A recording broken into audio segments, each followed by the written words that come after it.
Welcome to the Kelly Cardenas podcast, where attitude is everything. On today's show, we had to start. I had to stop this young man because he was already dropping wisdom bombs on me.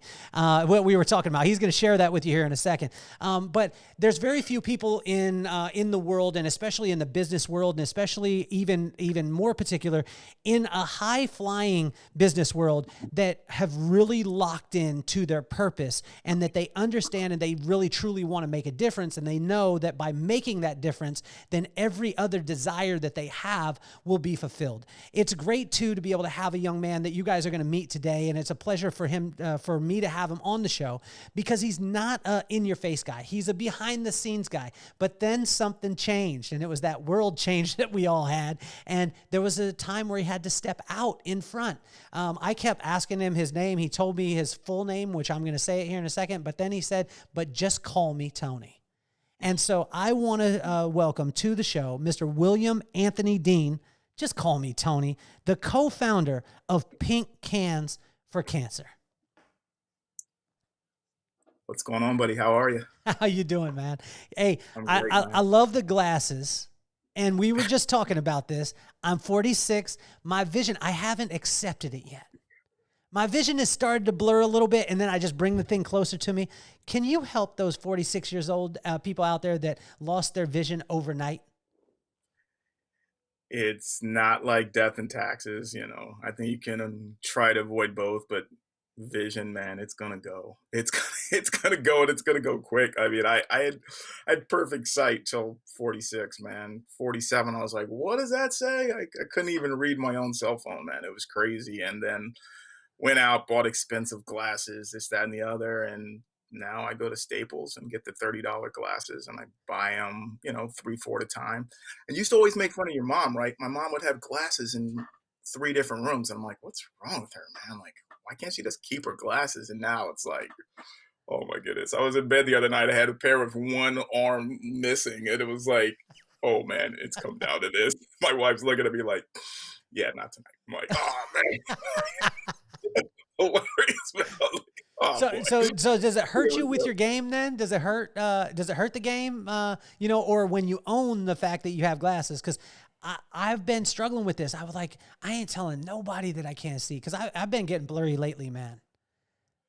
It doesn't hurt the game until you're on a podcast with a cool dude across the country, man, and you're looking at yourself like, oh, I look crazy. Like, you obviously can't see them when you're wearing them, and it's great when you're able to text back appropriate things because you can see what you're texting, and so that's very helpful in the business that we're in, to be able to see what you're texting. But these podcasts, man, it's rough, man. You're looking and my glasses are bouncing. On the other day it was like this. I'm like, are they straight? It's it's interesting. It's definitely interesting. So, Well, Tony, let's talk about clear vision, because I think a lot of entrepreneurs, or if you're not in the entrepreneurial world and you're in any business, a lot of times we have that place or that thing that happens that we actually end up putting glasses on and realizing how bad our sight was. And yours happened. Pandemic happened, and you had to jump from behind the scenes to in front of the scenes. Can you talk about that experience and how you had to put on those glasses? it was kind of one of those situations where I was always really behind the camera, um, camera shy, stage shy. But as the nonprofit started to grow, um, there was no more really hiding, and then you start getting invited to amazing events, and there's definitely no more hiding. So I still have incredible stage fright. I still hate public speaking. I still have panic attacks up till 2 minutes before. And my wife's like, dude, why are you doing this? Like, you're going to have a seizure, right? And, but you realize that it's worth it in the end, and you get a little bit better every time. Still not comfortable even with this, but I'm trying.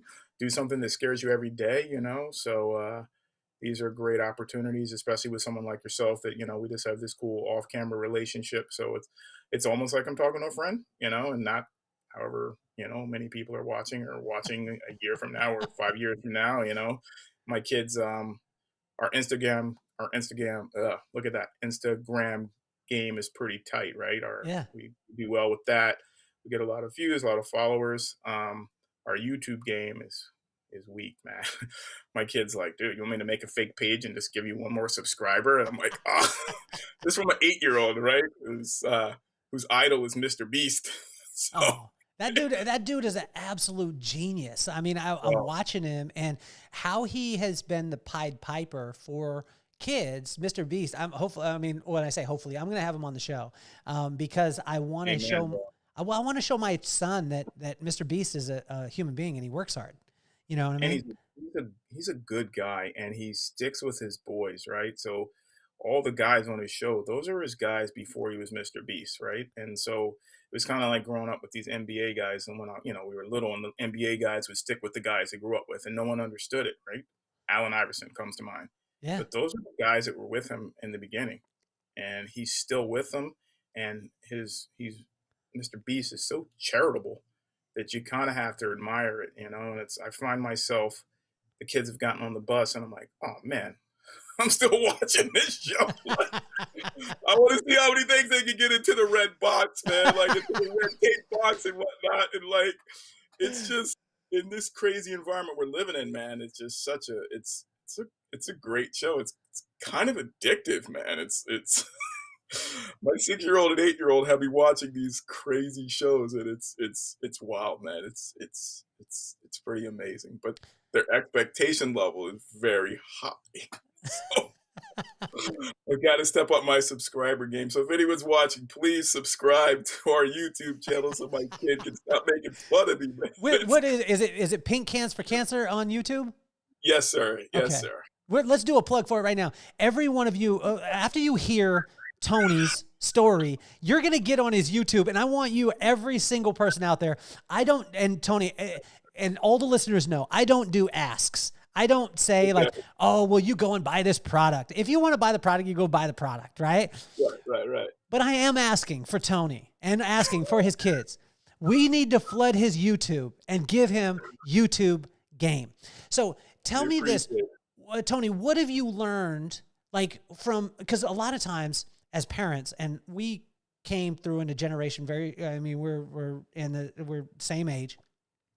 We came through with this we would hear you guys ain't working as hard or you need to do X. What have you learned from your kids that you're you're implementing in your own business now?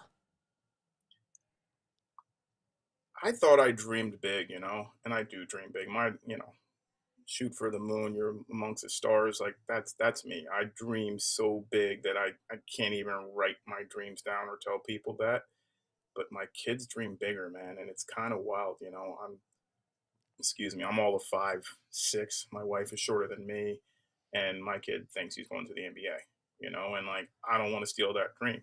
He thinks he's going to be a YouTube star, and I don't want to steal that dream. So obviously, I'm encouraging them to stay in school and get good grades and be good people, and they are. My kid is both my kids are good people. My son is super caring, loving, loves feeding the homeless. Would have meltdowns like, Dad, we got a big house. Why can't they come move in our basement? We have extra food. We always have leftovers. I'm like, son, we're in COVID, we can't bring homeless people home. So we do feed the homeless a lot, because of my son. So that's awesome. But these kids they dream so big, and they're living in a world, and I know there's a lot of negativity out there, right? This, that, and the other. But I truly believe that the kids in my son hangs out with, my daughter hangs out with, they don't see color, they don't see shape, they don't see size, they don't see any of that. And even my college kids, so I'm always Pink Cans for Cancer, but I'm also a real estate agent, and we own some properties we rent to college kids. And these college kids are amazing, man. Like we're leaving the world in good hands, you know, we really are. And their brains they just work differently than ours. It's something to admire. So Tony, take me back. You have been and you still are very, very successful in the real estate game. But for me, it's the thing that I loved about you is that I could tell that you weren't about what people did. When I saw you at Secret Knock, which is honestly, if you haven't been to Secret Knock, you need to go. But 100%. When I saw you at there, you were connected with people because you cared about who they were as opposed to what they did. And I was watching this and I just like to watch people like with young Tony. Where did these principles come into play? Because you weren't the guy that was running around trying to sell anything. You were the guy that was around truly making connection point and looking people in the eye. Where did you learn that from?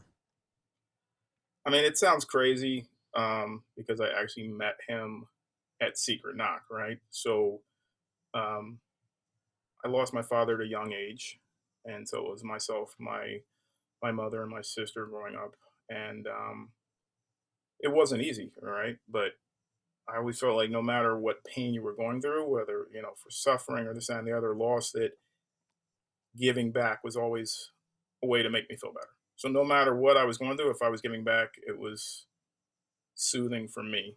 So even from a young age, Make a Wish, man, like it was always about Make a Wish, Make a Wish, Make a Wish Foundation. So we were always going to Make a Wish Foundation fundraisers at the schools and different things, and it was always like, all right, well, you think all right, I only have one arm. Well, that guy got no arms. You know what I mean? So it was always something that very calming for me. So 7, 8, 9 years ago, being at my first Secret Knock and getting to meet Frank, the founder of Make a Wish, like I'm sitting next to the guy who founded my favorite foundation. Mm. That was crazy. And so, still being somewhat shy and whatnot, I was talking to him, but I wasn't like, "Will you mentor me?" But my wife was like, "All right, we're gonna go to the next Secret Knock." So I was like, I talked to Frank at the next one. I'm like, "Can you mentor me?"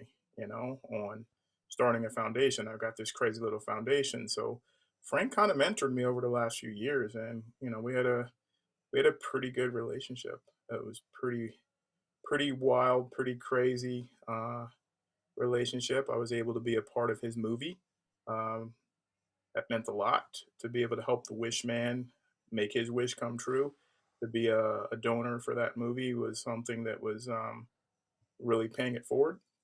So that was pretty cool. And to see the old cowboy come to New York for the release, and I get thrown on stage, right?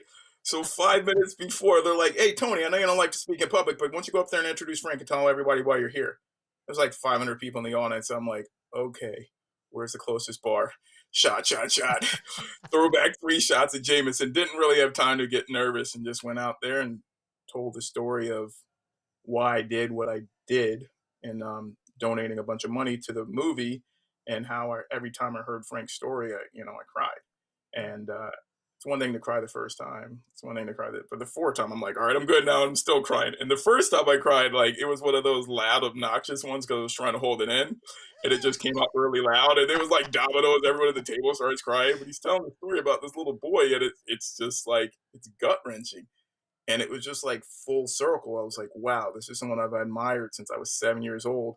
And I'm now 40 plus, and I'm meeting him. And it was like, wow, thank you, Greg Reed, for bringing this man into my life. And listen, politics wise, life wise, Frank and I could have been on two different ends of the world.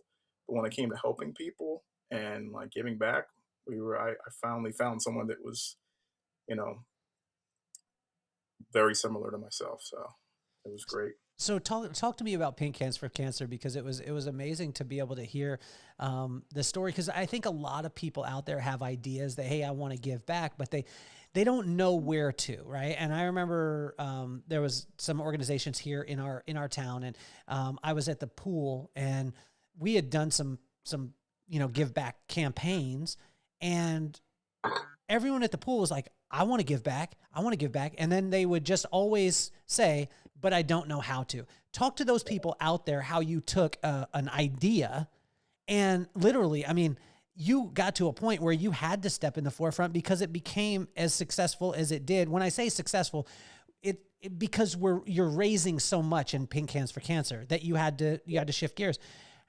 Talk to those Well, people out there that have the concept and don't know how to apply it. first and foremost, I have an amazing partner. His name is Robbie, and so I'll get to that in a second. But we were how I even really got into the breast cancer world was one of my good friends, Kristen. So I'm going to try to lean my head so you can see it, but with this mirror stuff, I'm not sure. But okay, so that says Kristen Martinez, and that's Yes. two people, Kristen and Kayla, that we've lost, right? And you can see the years of their life, Oh, and they're wow. very short, right? But it wasn't about the the length of the years. It was about the quality of the years that they had.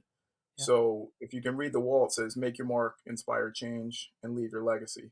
So that's what I've based my life on recently. And those were Kristen Martinez's words.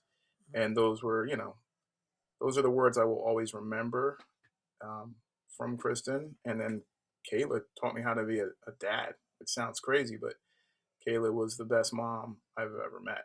And she knew she didn't have a lot of years with her daughter, but my son and I used to twin all the time, and I got that from Kayla.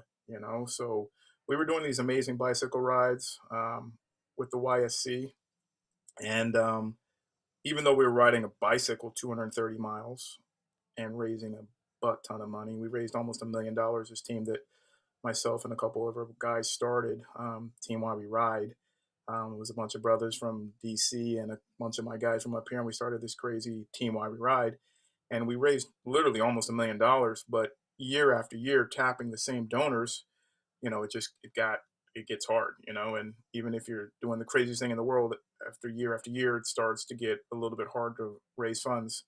I was always into recycling, and when my son was born, when Joseph was born, on Kristen's birthday, mind blowing. So we changed my son's name to Joseph Christian Dean. So he's named after my father and after my friend Kristen. Um, so we were doing these fundraising. We were raising money for Joseph through recycling. So at some of the real estate properties that we own, we had cans there, and we would recycle, and 5 cents a pop. We're getting 5 cents a bottle, right? So that's what we were trying to do to raise money for my son for a car. Like, my kid's not gonna, my kid's blessed, right? So this was just something. One, I'm saving the planet, and two, I'm motivated to help him maybe get a car down the road. I come in the office one day, and I think I've told the story 1,000 times, and each time it's still like hits you in the gut. But one of my partners in the office mother was in chemotherapy, and my other partner's mother was in hospice. And we're like, man, we got to do more. We got to do more. And let me tell you, we argue in this office every day. You're wearing pink. No, you're not. You're short. No, you're not. It's cold. No, it's not. And we definitely fight about the heat, because I'm a smaller guy, and I'm always freezing, and I always have a sweatshirt on and heat on, and they're always have the air conditioning on. So we're always battling. But when it came to this, I was like, we need to do more. Let's do Pink Hands for Cancer. And again, I've told the story, and I think people are starting to believe it. Within 15 minutes, Robbie, who is a little more camera shy than I am, Robbie had a website up and running. I'm still trying to figure out how to spell things. Like, oh man, like looking for my, like crazy. And he's already got a website up and running. And it was wild in the beginning. People were dropping off canned foods. Like, no, that's not what we're looking for. My mother is such a sweetheart, such an amazing woman, but she's bringing bottles of laundry detergent and stuff. And she would bring Pepsi bottles, water bottles, and laundry detergent. I'm like, no, Mom, those those don't count. But I love you, and I appreciate you. Yeah. And then it just kind of like went into first gear, man. And it started kind of running pretty smoothly. So before the pandemic, we were starting to get schools calling us, Jones Beach Amphitheater. We picked up a first car wash. And what happens in the car wash, and in a lot of places where we place these large pink receptacles, is people pull up to get their car washed, and they're like, oh man, I got 3 or 4 bottles. That's awesome. That's 15 cents for cancer. That's really cool. They come back the next week. They're like, oh man, I saved you 3 bottles. Now I've got 6 bottles. Cool. And then the next time they come back, they're like, we got a bag at our house. And they're bringing 2 big green bags, and they're leaving them in the car wash garage. So we went from like a monthly pickup to a weekly pickup. Wow. Yeah, think about it. 1 bottle in the back of your car to know I'm going to start saving bottles in my house. Yeah, powerful. Powerful. So Yeah. what were some of the things that you weren't prepared for? I was just talking with the organization just actually right before we started the show, and I was talking to them about getting prepared for their success, right? And a lot of times people aren't prepared for the things that they desire. Right. So how have you been able to get yourself, and what advice would you give to the listeners out there that, like, okay, if we look back at it, right, when you first start off, you have the can. Right. If you knew it was going to go the way that it's going now, what things would you have put in play from the very beginning so you don't have the growing pains that you're having now? Because now it's like, I need to get more trucks. I need to go get more receptacles. I need to get these things because this thing is blowing up. What advice would you give in that space? I would just say, like, I think everyone's out there trying to build this amazing website, right? And calling this person and like, I'm going to start in 6 weeks. No, start today. Go to GoDaddy, get your domain name. I have the domain name William Anthony Dean, right? Do I use it? I think it's attached to some website or something, but go out there and get your domain name right now. It doesn't mean you have to blow it up. It doesn't mean you have to, do this, that, and the other. Guy called me the other day. Hey, Tony, I just want to pull your ears. Like, I'm looking for a good website company. I was like, oh, I have a really good one. It's called Instagram, And he's like, well, like everyone's got Instagram. I'm like, I know, and it's free, right? So I would say really get your domain names down and then just get your ducks in order, man. Like, I think so. One thing was when you say what was weird. So I think one of the weird things was people calling and saying, "Are you the pink cancer guy?" Or pulling up to the real estate office and there's 40 bags of cans and bottles sitting in front of the office and there's no one to thank, right?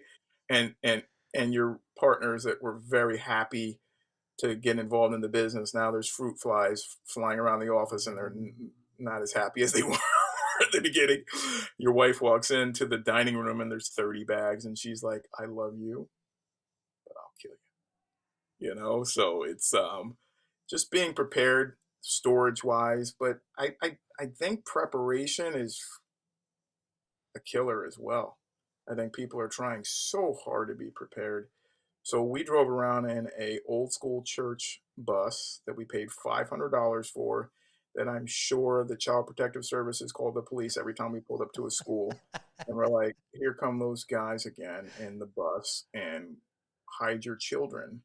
And we drove that bus until it crashed, and then Exit Realty bought us a brand new van, and now we have this amazing van. It looks beautiful, it looks sick, and now the business has doubled. So, you know, Greg Reed and a bunch of amazing people at Secret Knock are buying us a second van, so it'll come.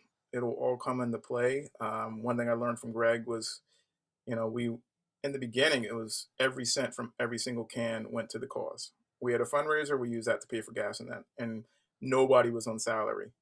And he kind of pulled me by the ear when it's like, "You're an intelligent guy. Why do you sound so stupid?" I'm like, "Well, I don't know. I want to help people."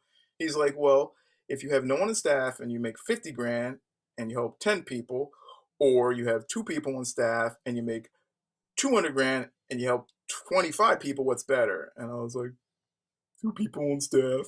So don't think because it's a good cause that everyone has to volunteer. I've never taken a penny. Robbie's never taken a penny. If anything, we've probably given money, obviously a lot of money to get us up and running. Mhm. But a good cause doesn't mean you can't pay some folks. So now we pay some drivers and it is what it is. But we're raising a lot more money that way. So So let's go into the fact of, because we were just talking about this in our men's group this morning, and um, when you start to experience success, right? And you have in the real estate world, you have just in your life, and you've accomplished uncommon things in your life because you're willing to do uncommon things. thank you. When it transfers into the next generation, we were just in the men's group, we were talking about um, how can we keep our kids off drugs? How can we keep them away from the bad influences? And how can we help them to be able to make the right choices? Can you speak to that? Because it seems like you have a little bit of a recipe to move towards something. So I want the answer here.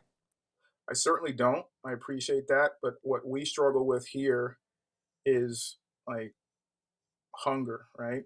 And not food hunger, but like desire and will. And it's how can our kids have anywhere near the that burning belly feeling that we had when our kids have iPod Airs and they can watch cartoons 24/7. We got our butts up on Saturday morning because we could watch cartoons for maybe 6 hours, right? and like we got a little bit of time playing Pac-Man, right? So, and we had desires and dreams like I'm not anywhere near where I want to be, but I have a decent sized house. You know, we have 4 bathrooms, right? When my wife and I got married, my mother-in-law was like, "What do you mean there's 1 bathroom in your house, right?" She was not happy. So when I built my new house, I actually made 2 master bedrooms, right? So my mother-in-law could have her own bathroom. So my kids went, I was born in a nice area, but we were all still struggling, right? We had desires, and my kids are growing up in a house with 5 bathrooms. Um, because of the real estate business, I'm Marriott Bonvoy Platinum, some ambassador, right? So we get upgrades sometimes for free, not anything I'm paying for. So we went to a hotel the other day, and my kid's like, "Why is there only 1 bathroom here?" I'm like, "What the? What did this kid just say?" Like, we went to the Red Roof Inn, man. Like, how am I going to teach my kid not to be that guy? So those are the things we struggle with. I often have conversations with my wife, like how much is enough, and how much money can we make, and this, that, and the other. And there's a lot of people that I think the statistics on people leaving the business to their own children are very low. I think it's like 20%, right? Mhm. Um, well, Pink Cancer will be left for someone, and that will be my legacy. That will be Robbie's legacy. That will be Kristen's legacy. That will be my wife's legacy. And my kids are very, very involved in it. So that will be their legacy. So even if they're spoiled rotten brats and anything else in the world, they will have the legacy of Pink Cancer, which is changing lives. We're saving this planet. Well, whether you are far left or far right, black, white, purple, there's no one that can think it's a good idea to throw a water bottle into the landfill. You know, there's no one that hasn't been touched by cancer.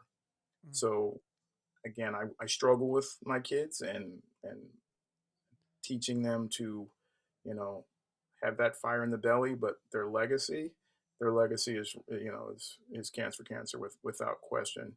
Again, they're both very much involved in it and they love it, and they will literally. We were at the Jet game the other day, and my son's like, "Dude, what's wrong with them?" And I'm like, "What do you mean the Jets? I know they're terrible." He's like, "No, the MetLife Stadium, they're throwing all these bottles away."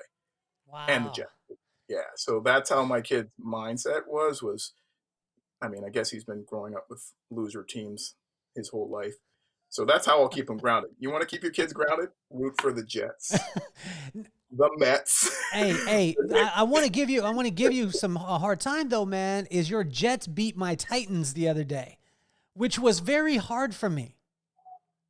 This was it a was tough good. time. That was a good game, man. Yeah, That it was a wasn't for that me. was, that was a great game, and I really thought the Jets were going to be good, man. Like we were at Islander games, and the whole Jets team was there. They were smashing beers on their head. They were protecting, their quarterback who doesn't drink, and he was smashing water bottles on his head. And I'm like, these guys are going to be good, man. They're going to be the old school Jets that rip bars apart in Long Beach. Like these guys are going to be good, right? And yeah, we'll see what happens. Keep hope alive. So. So talk to us about having a team where where you you have it. There hasn't been much success for the Jets. Shout out to my buddy Colin Caruso. He's a huge Jets fan. He has Jets season tickets too, so he was at the games. Um, Call me too, man. We can so cry together. You want to carpool? tell us about the resilience that it takes to be able to stick with a team, because you could change that team whenever you wanted to, but you haven't. So I did change. I can't lie.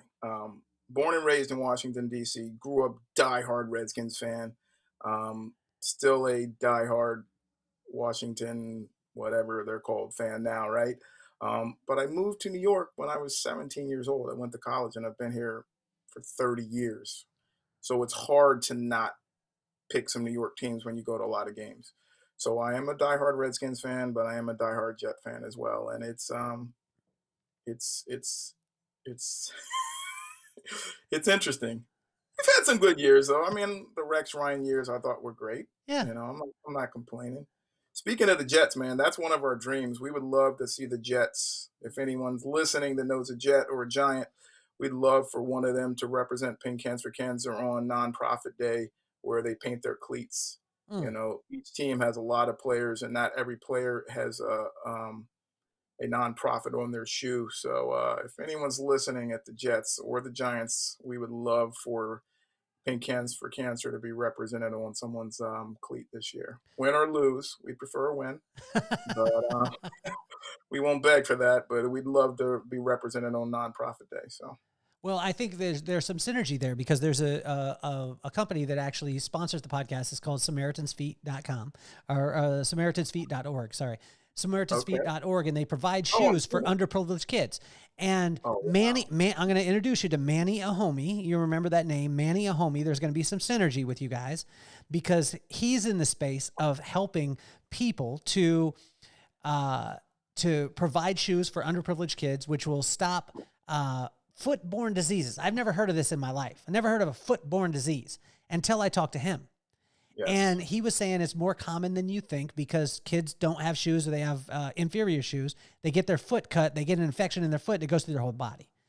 But Yes. that synergy of you two, I mean, Jets out there, Giants out there, one of you is going to be wearing some pink shoes and it's going to say Pink I Cans for love it. Cancer. That's I going to love it. happen. It's going I to be love no it. joke. Talk to us about why it's so important for like the give back part, and how have you been able to, because there's a lot of people that can't bridge, Tony, the fact of the ask, right? The ask. Right. And I see people, and at times, you know, I'm a hope giver for Samaritan's Feet, but I've even struggled at times where I have a lot of friends and I have a certain amount that I want to raise. How can you talk to us about that? How do you get over the ask part? I guess I'm blowing Greg Reed up a lot, but I mean, Greg literally he beat it out of me.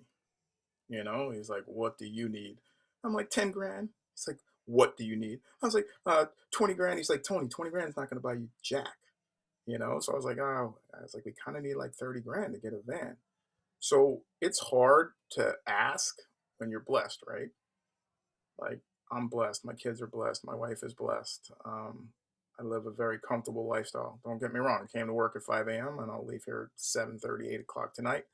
I'm not saying I deserve it, but I do work hard for it, my blessings. But when you're blessed, it's hard to ask for something, you know, even if it's for a good cause. It's hard to reach out and say, "Hey, does anyone know Glad Bag?" I don't think Cancer should be paying for bags. I would love for Glad Bag to sponsor us, right?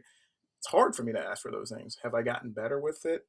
Yes. 2 years ago, would I have come on your podcast? Well, I wouldn't even have known what a podcast was 2 years ago. But would I come on a podcast and ask for a jet to come? No, definitely not. I'm a giver. I'm not an asker. Um, so it's definitely hard to ask. But if you don't ask, you know, you're never gonna get it. So it's a percentage game, and it's a how you ask. And I think we all have different gives, right? So we can all offer something different. You offer cool friendship. You offer a well-known podcast. Sometimes people have cash. Sometimes in our business, some people have cash, some people have credit, and some people have know-how. Um, I actually bartered something with someone at Secret Knock because I had a bunch of points for Marriott, and they were sitting here saying, "Oh man, the Marriott's this much money this week." I'm like, "You want me to book it for you?" And we literally just sat there at the bar and we bartered a deal, and I didn't spend any money, and I wouldn't pay for their services now, but we bartered a great deal. So everybody has something to offer, whether it's a connection, whether it's money, um, whether it's time.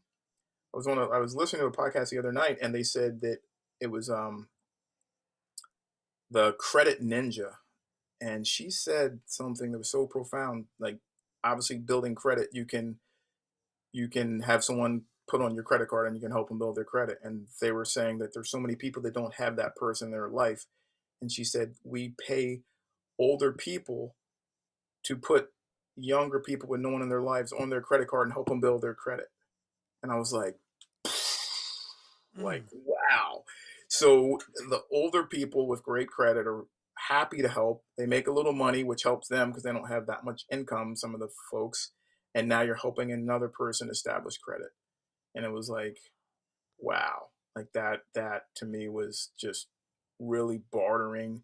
to help out different folks. So it was like, wow, that's powerful, man. So there's three things that I've heard you say, and I don't know that you've said that you realize that you said them, right? And you've said them and you've alluded to them and you've brought it back home every single time, Tony. Number one, to be kind, right? Be of contribution to people, right? And you're talking about you being of contribution and people who have been of contribution to you.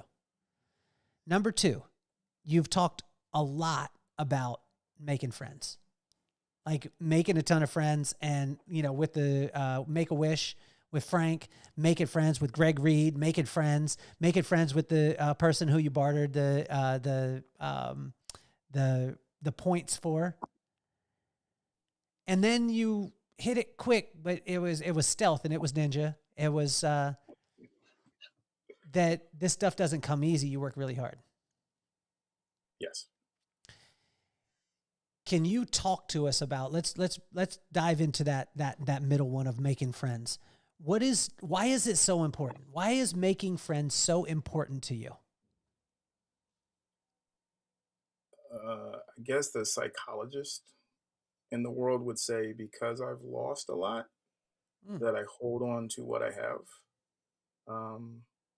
Having gone through a lot of death and dying, and COVID and all this, that, and the other. I guess I know we're gonna get this deep, man. I thought we were gonna talk about cancer, but yeah, I think when you lose a lot, that you want to hold on to what you have, you know. But I have a genuine friendship with Greg Reed. He went from this mythical figure on a stage, next to Frank, and two mythical people that I didn't even think I would have their cell phones, much less, you know, have real conversations with, to having like real conversations. Like, hey, what do you need, Frank, or Greg? What do you need? And even with Frank, it was real conversations about, we would have disagreements about people kneeling in the NFL, but that was a friendship, right? That wasn't a Facebook battle. These were real conversations. So I think when you're making genuine friendships because of caring, or people that you care about, as opposed to what can this person do for me, or what can I do for that person. But I mean, how much money can you make, or how many things can you do, or how many cars can you have? And I'm not talking about any of the stuff that I have, because I'm not that guy. I have a 10-year-old car out front. So I'm talking about like real tangible friendships. And at the end of the day, if COVID, if school shootings, if cancer has taught us anything, that life is precious, right? And that I know that my best friend Robbie, and my best friend Brandon, who's very supportive, and one of my best friends Joe, like, our friendship is invaluable, and at the end of the day, that's what really matters. Doing good doesn't mean you're a good person. I always tell people that. They're like, oh, you're a good person. I'm like, you didn't see me drinking last night. You might have changed your mind, But you don't have to be a good person to do a good thing. You don't have to be a great person to do a great thing. You don't have to be an amazing person to do an amazing thing. Like, I don't think I'm an amazing person in any way, shape, or form. My wife will probably co-sign on that 25 times over. But we have done something pretty amazing here, and it's not anything that anyone else can't duplicate, and that's one of the beautiful things. So we work with a lot of affluent kids who could write checks, and instead they are collecting cans and water bottles and bringing them back to earth. We work with a lot of less fortunate kids who could never write a check, but they're still able to do give backs. And when we find out that there's a school that wants to do cancer, and we tell them that all the money you raise can go to whatever cancer cause you want, it's mind blowing. They're like, all we have to do is not throw our water bottles in the garbage, and we can help little Johnny's family out, who's going through a battle right now. Yeah, we can do that. So being a very small nonprofit,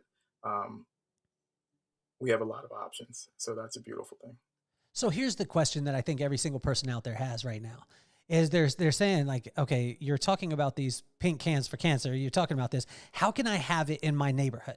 And I want to tell you, there's very seldom, very, very seldom on the podcast, that we talk in the specifics of these things. But I think this part is so important. My aunt just passed away. When you said everyone's connected, my aunt Pam just passed away from cancer, 3 bouts. My dad is going through it right now. It's metastasized into his bones, and we're in a battle right now. Um, if I'm in Las Vegas Yes, sir. and I want a pink can at my school, how do I get it? Well, there's a couple things that are mind blowing in this country that not every state is the same. Mm. So in New York, we work well, 5 cent redemption label. So we get 5 cents per water bottle. This is 5 cent. Now we have 10 cent, right? That also works in Connecticut. Does not work in New Jersey. Might not work in Las Vegas. Does work in California. In fact, in California, it's 10 cent. So if you're in New York, awesome sauce, we'll make it happen like crazy. If you're in California and it's 10 cent, we can order a pink can for you, or you can get a pink can and spray paint it pink, or you can take a black can and leave it black, and save the water bottles and go down to any redemption center, put them in, get the check, and donate it to the cause. You can donate it to our cause, which we prefer, or you can donate it to any cause. So it's not something that can't be duplicated. It can be duplicated anywhere where there's a 5 cent redemption. Other states where there's not, they do the metal recycling as well, and you can get money for that. But focusing on the states where there is a redemption, you can start tomorrow. You know, when I was talking to Tigo, I don't think Las Vegas counts, but I know California does. So if you're in California, boom, start tomorrow. That water bottle you're drinking is worth 10 cents. Take it down to the distributor, 10 bottles. You just saved $1. Now you can write the check to Cancer Cancer. So you were talking about it. You went back to it, and when you said that you didn't know we were going to go that deep. Um, Generally, what I found is when I find a person who is as generous as you and has as kind of a heart, a lot of times there's impacts that happen that cause you to be really sensitive to other people's plight because maybe you've experienced it yourself, right? And you had talked a little bit about some deaths, things like that. What are some of the things that happened in your life that you said, like, I really truly want to make a difference? So losing one of my best friends, Kristen, to cancer was rough. I was a rookie. Like, wasn't ready for it, wasn't expecting it, didn't quite know how to handle it. But I had an outlet. I had this bike ride. I had this 230-mile bike ride, and we raised a butt ton of money. And I think that was my way of handling it. Don't get me wrong, I cry a lot. Anyone that knows me knows I'm an emotional dude. But it's also all the good we've done. So with what we do, a lot of times you write a check, and you don't know necessarily where it's going or who it's helping. So I get to see it. I get to witness it. I'm a part of a foundation that Robbie and I started where we've sponsored nipples. And for a dude to come on a podcast and say we sponsor nipples sounds crazy, but we've sponsored three-dimensional nipples for women who've had their breasts replaced and don't have a nipple. Like, when I was a little kid, you'd tell me I was going to be sponsoring nipples. I would have told you were crazy, right? We've helped pay for funerals. We've sponsored meals. We've sponsored rides to chemo. We're helping one of our amazing friends. Her story is amazing. I can't wait for her to come on to your podcast. She's got a potty mouth and a half though. So help you have a beep button on your joint. But her name is Jamie, and she's one of my best friends in the world. And Cancer is hoping sponsor her story. So in the same sense, we kind of help with the Frank Make a Wish movie. We're helping her write her book, and not to give the book away, but unfortunately, when she found out that she was diagnosed with breast cancer, her sister was in hospice. And imagine that conversation with your parents, right? And so literally my biker wife, we ride together every year for breast cancer. And, our kids were raising our children together. She retrieved a couple eggs and was able to have these amazing twins. They're called the Miracle Twins. And I believe the whole Facebook world was praying for these little girls when they were in the womb. And so she has the babies, and I never even met Tracy. So I met Jamie after Tracy had passed away. And I know the Tracy story, kind of like we know the JFK story or the MLK story, but we never met them, right?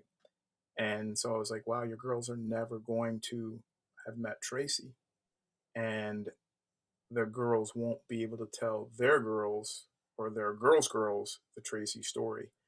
So we need to put it on paper. Mm. And she always wanted to write a book, but it's not cheap. So we're going to pay to have Jamie's story told. And then she'll have her legacy, and her great, great, great grandkids will know the story of why they're even alive, because the foundation we raised all the money for told her to retrieve her eggs before she started chemo. So we raised millions of dollars for this foundation that told Jamie to retrieve her eggs before she had chemo. And because she did that, the twins are here.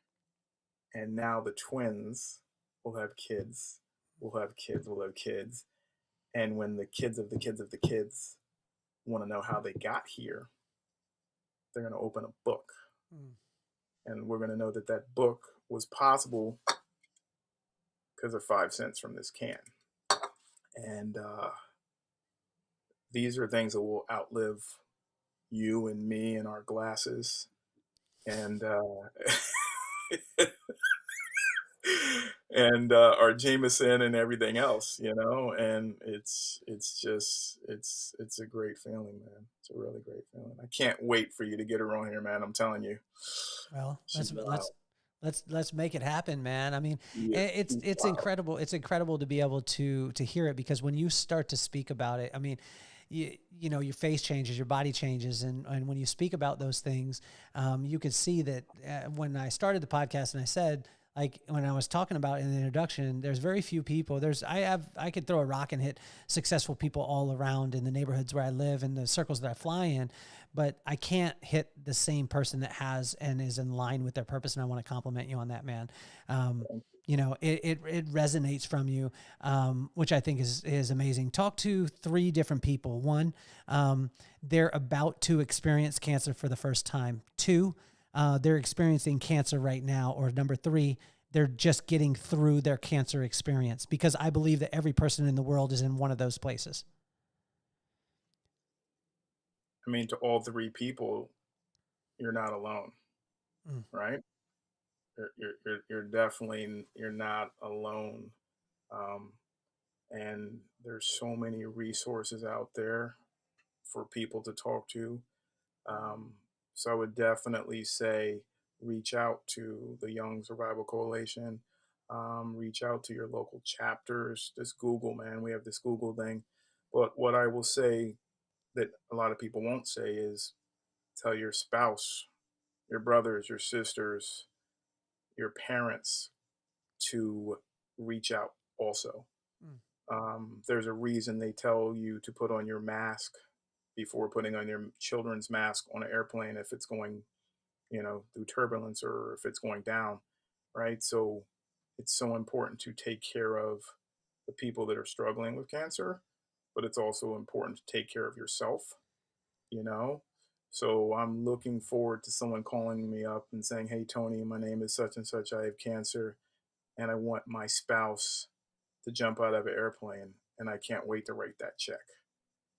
Because that is something that is so important to the caretaker, right? So the caretaker, they definitely need to take care of themselves because they have a lot on their plate and everyone's focusing on the patient, right? And not no one, but I don't think enough people are focusing on the caretaker, because if the caretaker loses it, then the person that's going through chemo is going to lose it as well. So I would say focus on the caretaker, focus on yourself. You're not alone. And there's always, so unfortunately, one of my 30-year friends called me twice the other day. And when you're in this circle, that's not good, like, unfortunately, like, I'm a super glass half full. My cup overflows. I'm super blessed, but I know when my phone rings 3 times, I know that no one, I'm not like, "Hey, I won the lottery. I wanted to give you half," right? I'm pretty sure it's not gonna be that call. You know what I mean? Like, "Hey, I bought one Range Rover. I got an extra one. You want it?" No, that's probably not gonna be the call. So when my good friend KK called me, um, I knew something was off. And when she hesitated, I knew something was off. And in my mind, I'm partially crying, but I'm also partially like, all right, so who am I calling to talk to her? Mm. Because I'm a dude and I have my breast and I don't know who to call. I don't know what to do. I don't know. I know I can't help her, but I know who can. So almost as I'm talking to her and like reassuring her, I'm also texting on the other phone, Jamie, like, I need your help. I'm out of my comfort zone, even though I've been in the cancer zone for 10 years. I'm out of my comfort zone, and this is one of my good friends. And I'm basically tell KK, I got you, and you're going to talk to Jamie. And she's like, oh my God, I was hoping you'd say that. Basically, because she knows Jamie, because Jamie's been at every breast cancer fundraiser we've had, and Jamie's an amazing speaker. So everyone in my circle knows Jamie. And so KK felt better knowing that she was talking to someone that, one, she knew and had been through it and would understand the whole female side of what she was going to go through. So just being able to connect people. So if anyone's going through it right now, they know there's plenty of people that have been through it to reach out to them for sure. And if you don't know someone, call me. Well, Tony, it's incredible, man. I mean, you're the whole reason why I started the podcast. People like yourself, and I don't know if I told you this, but just iconic people like yourself. I wanted to take my kids and I wanted to expose them to so many different thought processes, and I wanted to expose them to icons like yourself, because people like you are not superheroes. You're simply a guy who had an idea that put one foot in front of the other and continued on and had a phenomenal attitude and had crazy work ethic in it. So I wanted my kids to see that you're a real person, and that if you can do it, they can do it. And if they want to create a foundation and change the way that people look at cancer, they can do it. What would your advice be to Maddox and McKenna? Maddox is not 10 years old. He's a little superhero. If you see him on my social media or anything like that, just march to the beat of his own drum. McKenna, it has the biggest heart in the whole entire world, and she's wise beyond her years. She's 12 years old. If you could use both of their names, Maddox and McKenna, what advice would you give to them? Well, Maddox and McKenna, one, you have a great dad. He's real. Uh, he's such a good person. I'm sure you already know that. But just dream big, man. Like whatever your dream is, like cool, go for it. We were at a secret knock a couple years ago, and some guy got on the stage, and I just started bawling. He said that he wanted to create superhero costumes that had a patch in it, so when the kids were getting chemo, they could wear superhero costumes, and the the chemo port could go into it. I might not be using the proper words, but basically that the kids didn't have to wear those ugly hospital gowns when they were getting chemo.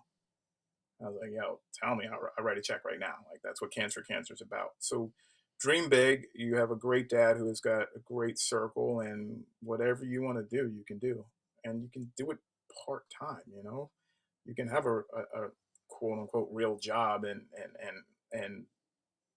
work a 9 to 5. It doesn't take all the time in the world, and if you dream it, just dreams are real. Dreams can definitely come true, and don't let anyone steal your dreams. There's so many dream stealers. It could be your neighbor, it could be your parents, it could be your kids, it could be your sibling, it could be anybody. Don't let people steal your dreams. Dreams definitely are real. I would never dream that we had a couple of vans and this, that, and there. And now we do. We have vans, and we're out there, and we have good following. And I come to work in the real estate office, and there's 20 bags out front. So it can definitely happen. I've been dreaming for 5 years of a relationship with this company called Boy Meets Girl, boymeetsgirlusa.com.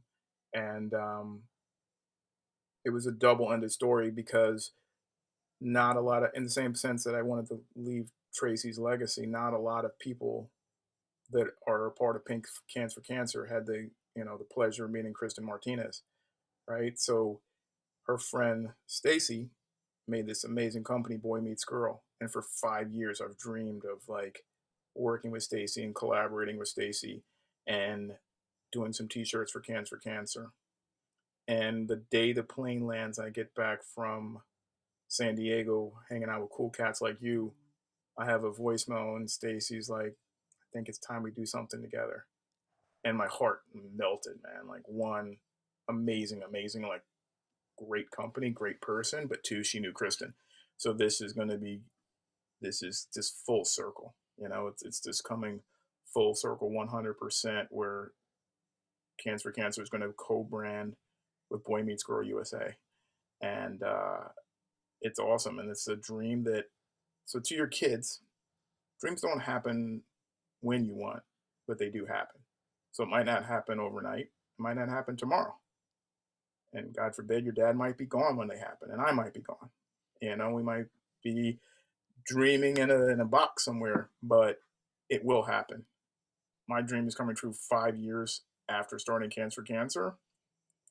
That this is the one relationship I wanted more than anything in the world, was this Boy Meets Girl.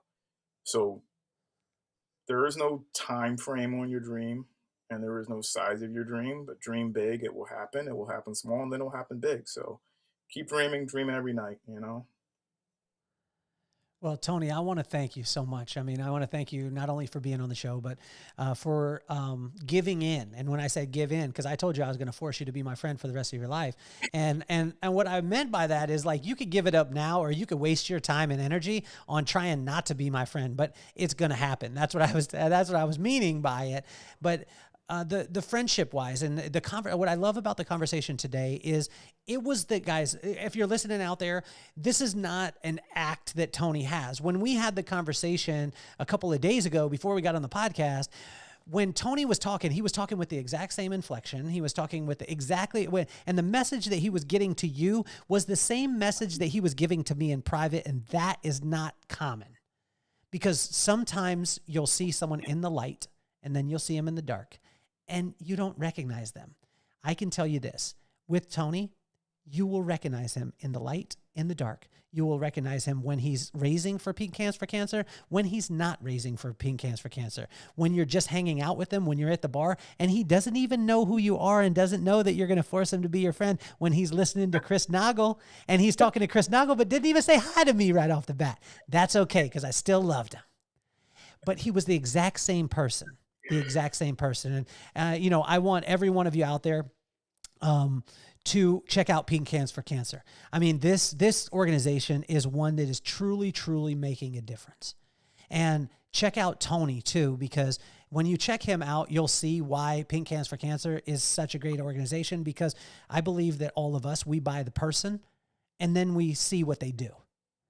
And when you touch him, when you see his life, when you see who he is, there'll be no question that you'll want to get involved with Pink Cans for Cancer. And I want to thank you again, man, for being on the show. You're amazing, dude. Now's the time. All the sponsors that we have, click the links, do the things that you need to do. You need to check out all the sponsors. You need to check them all out.